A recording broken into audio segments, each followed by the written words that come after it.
Hello বন্ধুরা, চলে এসেছি আজও একটা মিনি ব্লগ নিয়ে। তো দেখো, চলে এসেছি রান্নাঘরে চা করতে, ঘরে সবার জন্য। চা হয়ে গেছিলো, প্রথমে দিলাম ঠাকুমাকে, তারপরে দিয়েছিলাম বড় ঠাকুমাকে, তারপরে দিলাম আমার বড়মশাইকে, তারপরে নিচে এক কাপ চা নিয়ে বসে পড়েছি আরাম করে খেতে।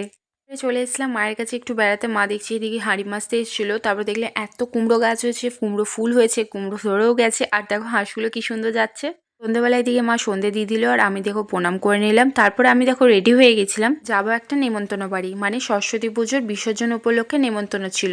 তো সেরকম আমি একটা খুব সুন্দর সিম্পল লুক ক্রিয়েট করেছি, হাতে নেল পলিশ করতে ভুলে গেছিলাম, তো সেটাও ফটাফট পরে নিয়েছি। আমরা চলে এসেছিলাম তাদের বাড়ি, আর ছিল বাড়িটা বলতে আমার শ্বশুরমশাইয়ের বন্ধুর বাড়িতে। তো দেখো আমরা সপরিবারে বসে আছি, এদিকে খাওয়ানোর তোড়জোড় চলছে, খাবার রেডি। খেতে বসে পড়েছিলাম। প্রথমে দিয়েছিল খিচুড়ি, তারপরে দিয়েছিল একটা সবজি টক, তারপরে দিয়েছিল পোস্ত, আর মিষ্টিও দিয়েছিল। আস্তে আস্তে এইভাবে ভিড় বাড়তে থাকলো। আমরা তারপরে অনেকটা রাত হয়ে গেছিলো বলে আমরা বাড়ি চলে এলাম। কেমন লাগলো ভিডিও?